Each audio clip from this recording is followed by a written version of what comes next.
and happy Wednesday. It's so good to see you today. It's Wednesday, July 3rd, and here in the United States, we are getting ready to celebrate the July 4th weekend. And I know that my Canadian friends just celebrated Canada Day just a couple of days ago. So happy Canada Day to those who celebrate, and happy 4th of July to those in the US that celebrate. So excited to have you with us. All right, so today I've got a really great topic. For those of you who this is your first time tuning in, welcome to Networking Know-How, where we help you network more stress-free like we do in our online networking community, where every Wednesday afternoon between 3:30 and 5:30, I go live, sometimes by myself, sometimes with a guest. Next week, I will have a guest, so fun teaser. But we share tips and tricks on how you can network more effectively and have more meaningful conversations that lead to lasting and authentic relationships. So if you are tired of all of the selling and telling, then you're going to want to tune in every Wednesday afternoon between 3:30 and 5:30 for Networking Know-How. And today is a really good one if you're really tired of that selling and telling, because today we are going to talk about freeing yourself. See the theme of freeing yourself from being pitch slapped once and for all. So freeing yourself from the pitch slap once and for all. So not only being pitch slapped, but also maybe you are the one doing the pitch slapping. And so I absolutely love this term. It's fun, it's cheeky, which is very on point for down and dirty networking, but it speaks to a definite challenge and problem. When I talk to most people that are typically in traditional networking, they're just tired of the selling and telling, and they feel that they're just being pitch slapped every 2 seconds. And it doesn't matter whether they're in a virtual event that could look in the way that a 30-second commercial is coming across, or chat is just blowing up. Well, all of these pitches and pitches and pitches in chat, buy my stuff, book here, schedule here, or in person, where it's a one-way conversation where someone is simply selling and telling about the thing that they have, and they're only concerned about you purchasing or giving them a lead or making an introduction. That is the definition of a pitch slap, where you're just like, oh my gosh, and it's coming at you fast and furious. They're really not coming up for air. There's no concern whatsoever to what you have to say, what you want or need. It is a one-way conversation. So today, we're going to talk about how you can free yourself from the pitch slap once and for all. And it's 3 simple steps. All right. So step number 1, and get up in chat. I see a couple of you watching live, so thanks for watching live. Get up in chat and tell me, first of all, have you ever been pitch slapped? Let me know. Have you ever been pitch slapped? If so, let me know. Or maybe you're guilty. I'm guilty of being the person who did the pitch slapping. If that's you, no shame in your game. This is a safe environment. Let me know that. But let me know where you're watching from, and join our conversation, because this is a 2-way conversation, not a 1-way. And if you're watching on replay, please chime in. I do pay attention to every comment, even on replay. It's equally as important to me. All right, so back to the 3 steps. All right, so how to free yourself for being pitch slapped once and for all. So the 3 steps. Number 1, adopt a relational networking mindset. When I first started networking, what I understood networking to be in the corporate space was schmoozing, where you're pitching yourself basically to be assigned to a special project or to get a raise or promotion. You're trying to look good, but it's all about what I can do and show off, what you could do for me. Like, hey, I'm trying to schmooze was more the way that we knew it. So that's how I understood networking in the corporate sense. And then when I got more in the sales space, my boss at the time was measuring my networking based on how many business cards did I get at the event, and how many meetings did I set, how many leads did I get. And it was really the worst way possible to do it. Not only did it feel completely disingenuous to who I am as a person, but being an obedient employee, I did exactly what my boss told me to do, but it felt icky. I didn't like it. And I was very enthusiastic and very obedient. And so I was that horrible person that was pitch slapping at every chance I could get. Hi, my name is by myself. Hi, my name is by myself. I am guaranteeing you it was very annoying. And so for anyone out there that I did that to, I apologize. I have since been working on reversing my karma and what I put out into the world. So how I shifted that. And so if you're the one doing the pitch slapping, if you believe that networking is selling and telling, if you believe I simply need to meet enough people at a networking event, and I will get the sales that I need. I will get the leads that I need. I'll get the introductions that I need. You're not entirely wrong, but you're totally going about it the wrong way. If that is the approach that you're doing, trust me, I did that. Selling and telling is not the approach. So adopt a relational networking mindset. So let's talk about that. All along in my career, growing up in my career, I learned there was that one way of networking. But what I started to realize is there was a different way. And you started hearing people say, well, it's relationships, it's relationships. And so I started leaning on building relationships. And then through the years, I've worked with corporations and clients, and I have learned it's even more deeper than that. Yes, you can build relationships. Yes, there is a proper way to do things if you're in more of that traditional networking space. But what I have come to learn and what I have taught countless clients and what we focus on here in Down and Dirty Networking is there's an entirely different type of networking. So there's traditional or transactional networking where it is transactional focus. And yes, you could be relationship minded, but there's this other thing we call relational networking. And relational networking is learning from and about someone to have a meaningful conversation to build a lasting and authentic relationship. That's the point. And so there's a great saying that says, be interested before you are interesting, right? So be curious about people. If you adopt a relational networking mindset and you want to have a meaningful conversation, first of all, doesn't the energy of that just feel better? So it frees you from feeling icky or salesy because you're going to go in to have a meaningful conversation. And if you have that mindset and you're the one that's being pitch slapped, so if you're not the one perpetrating the pitch slap, but it's coming at you, if you have a relational networking mindset, you're going to know how to respond to build a relationship with this person and get them off the pitch and on to what you really want, a more meaningful connection. And that leads me to tip number 2. So tip number 2 is to leverage one of our core values here at Down and Dirty Networking. Talk less, question more. So first off, if you're the one, like early on when I was doing all the pitch slapping, I developed some open-ended questions that were really great to open up a conversation. Now, I'm not talking about the how are you or what do you do? Those are just, it's small talk. For some people, that can feel like nails on a chalkboard. So I developed a few open-ended questions I'm sure you could do. And I've shared many of them here on our lives. So feel free to watch past on any of our past lives. But one of the best ones is, what is the best thing that's happened to you recently? This has nothing to do with tell me what you do for work. The best thing that happened could be a work related thing, but it often serves a couple of purposes. Number one, you're guaranteed to get a positive response. What's the best thing that's happened to you versus how are you? I'm fine. Or maybe they tell you and it's somewhat negative and you regret that you asked. So, what's the best thing that's happened to you recently is a great way to guarantee you get something positive, but you're also going to learn something more meaningful about them. And then you can actively listen and follow up with questions.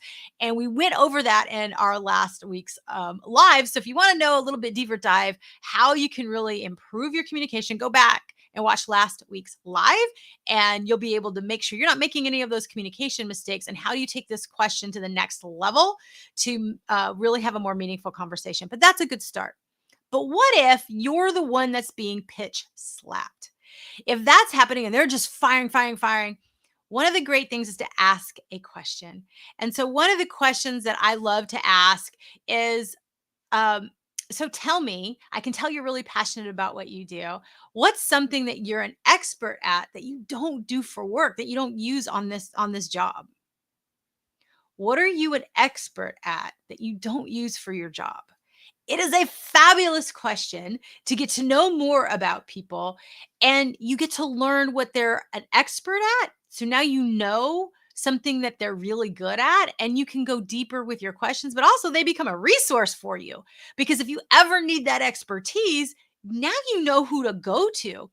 And the other thing is it gets them off the pitch because they're no longer talking about the thing that they use for work, but you're still having them talk about themselves and they're feeling confident because they're talking to you about something they're an expert at. What I often find is the person doing the pitching, they've memorized their pitch and they're so concerned to getting all the words in. When you ask this question, it throws them for a loop. And all of a sudden they have to think, like, well, I don't even know. I'm like, surely you're an expert at what comes easy to you. That's a good follow up question. Most times people don't think they're an expert. I know I don't on a lot of things. I don't think I'm an expert, but some things do come easy for me. Well, here's a little clue. If it comes easy for you, you're probably an expert at it. So that's another way to rephrase that question, or what are you an expert at, or what comes easy to you. Now, if they can't think of an answer, a couple of things are going to happen. Either A, they're going to be like, oh, I see. So, and they're just going to go talk to somebody else if you're in a live environment, or then they're going to disengage because they don't know how to interact in a meaningful way. And so if that's the case, great, you ended the pitch. So it solved that problem for you. And you can move on to something that's more meaningful for you. Or the other thing that could happen is they're going to reciprocate. And they're saying, I don't even have the answer. How would you answer that? And so they're going to ask that back of you. And you can say, well, I don't use this on my job, but what does come easy for me, what I'm expert at is, and you fill in the blank. And so now you've opened up a conversation. And maybe, just maybe, the person that was pitching you was someone like me who didn't feel genuine to do that. They were just doing what they thought they were supposed to do. Maybe they were told to do it that way, like I was. And now you're giving them an opportunity to be more authentically themselves. And now the conversation gets super meaningful. So I really love this question. It gets people off their pitch, and gets them thinking about things that they're good at, still, boosting their confidence and allowing them to talk about something they're really passionate about. So make sure that you talk less, question more, and use it whether you're avoiding trying to prevent yourself from being the person that's pitch slapping, or when it's coming at you. And that leads to number 3. Help them. I am so grateful. I remember walking into this room. So back when I first started, I'm telling you, my boss is measuring my success of the networking events he's sending me to by how many business cards I get and how many appointments that I'm making, how many conversations that I get into that were relevant to my job for the thing that I was trying to do. And so I'm on a mission because I'm going to be graded the next morning on all of these evening events. And I remember going to these events sometimes at lunch or breakfast or evening, but the next day I would always review it with my boss. And I remember I walked in for this one evening and it was very different. Anybody else kind of just, they steered clear of me. Well, I would have steered clear of me. And that's the thing. If you are not getting results, if you're like, oh my gosh, networking doesn't work for me, I'm getting 0 sales, I'm getting 0 leads, you might be the one doing the pitch slapping. You might want to rethink your process, because I guarantee you, if you are focused on that, it's not ever going to work. Not really. If you have more of a relational networking mindset, you actually have more, you talk less and question more, you're going to get better results. You're also going to have a higher reputational capital. And when you have a higher reputational capital and you're known as a resource, you're known as someone who likes things that are more meaningful, even if you're in a traditional networking space, you're going to have a great reputation. And that's how opportunities come to you versus you trying to have to sell and tell through it all. And so number 3, I was just being avoided in all of the other events. And I walked in this room, and this person who I don't know her name, but I do know she was a personal coach. So I always give her credit, remembering her fondly. I was doing what I thought you needed to do.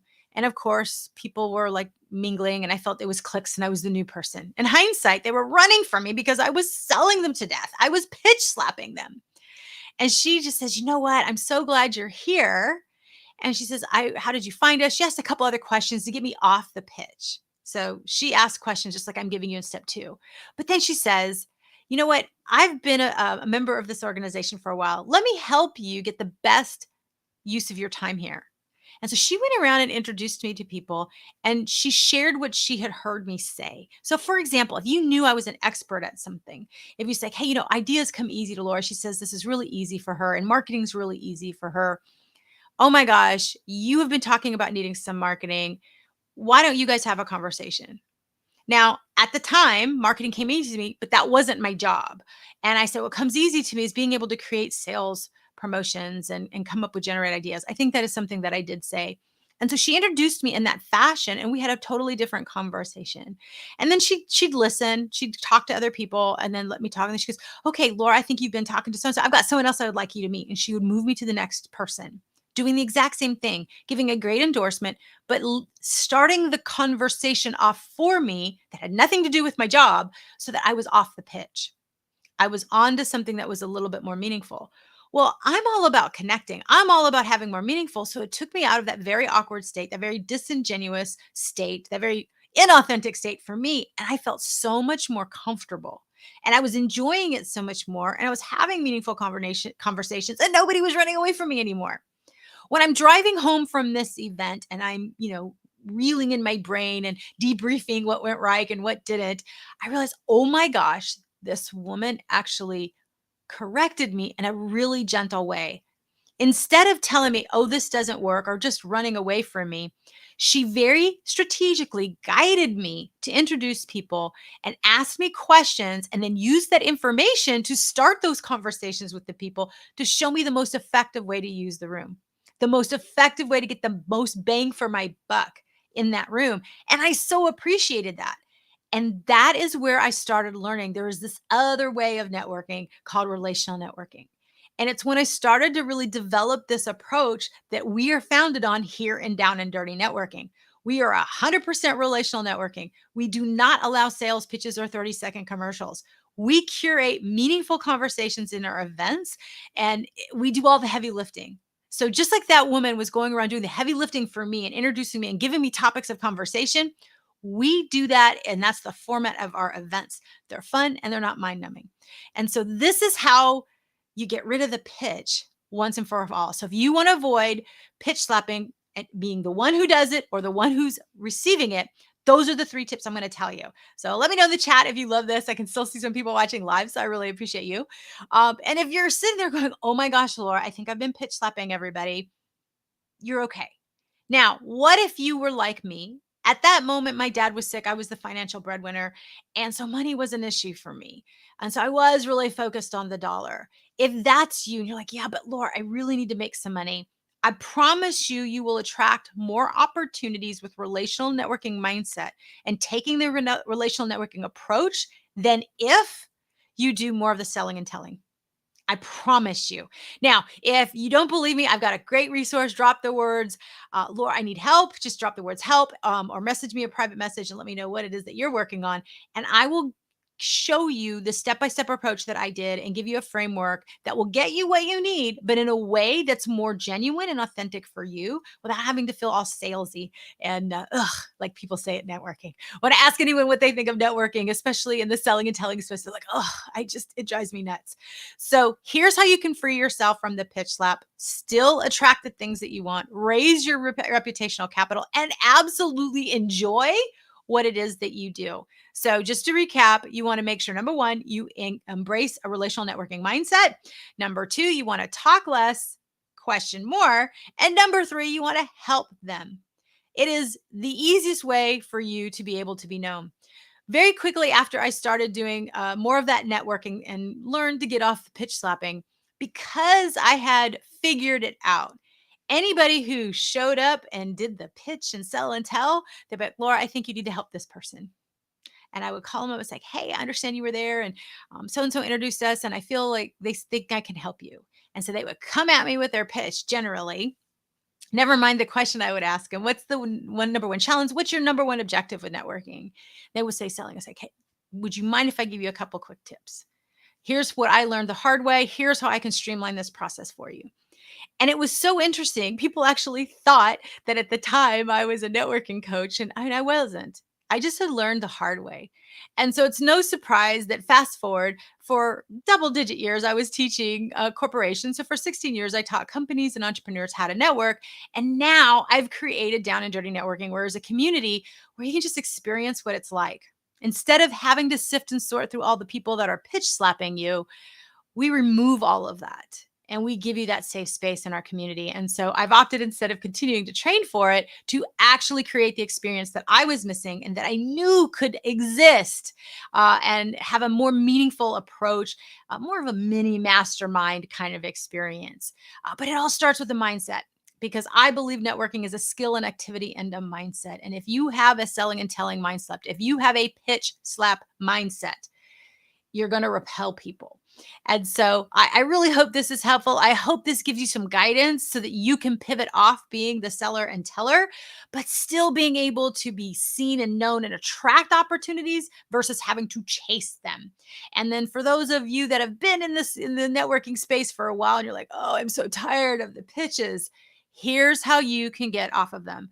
Build a relationship, have a couple of questions ready to get them off the pitch and then help them. You're going to feel so much better helping them. They're going to so appreciate it. I mean, look, it's been many years. I'm still thinking of this coach and just saying happy vibes and prayers to her because she was just so helpful to me and sharing it along the way. Of those that I've done it to, I'm still connected to several. Now, every now and again, I get someone who's just adamant they want to continue pitch slapping.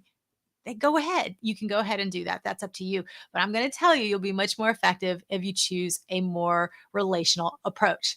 All right. I hope this was helpful. If it is, give me a thumbs up. Go ahead and tag a friend and stay tuned because next week I've got a guest. I've got a very special guest coming. We're going to have a wonderful conversation. So make sure you tune in or somewhere between 3:30 and 5:30 Central Standard Time. We go live and you'll be able to get to meet this very special guest. And for those of you who are still celebrating Canada Day or 4th of July coming up tomorrow, happy holidays, happy safe holidays for all of you. And if you're interested in more of our tips, make sure to check out our Down and Dirty Networking YouTube channel where we have curated playlists for you to look at all of our networking tips. And make sure to like and follow our LinkedIn and Facebook pages for Down and Dirty Networking. We just dropped a really great article tomorrow that's going to be dropping. We also have a newsletter that's dropping that gives us a bunch of different tips. So stay tuned. There's a lot of information up there to help you network more effectively, like we do in our Down and Dirty Networking online community. And if you're interested about our community, which we only open up less than 5 times a year. We only have 4 times that the community is open to the public. Stay tuned. We'll be having some information for you next week, a little bit more about how you can test drive, how you can come into our next Conversations and Connections event. It's our public event happening in July. So stay tuned next week for the details. And until then, I hope you have a wonderful holiday, a wonderful weekend if you're not in the US or Canada, because we do appreciate all of our global friends. And know that I'm only a message away. If there's some way that I can help you network in a more meaningful way, by all means, let me know. All right. I hope you have a wonderful weekend. And until next Wednesday, happy networking.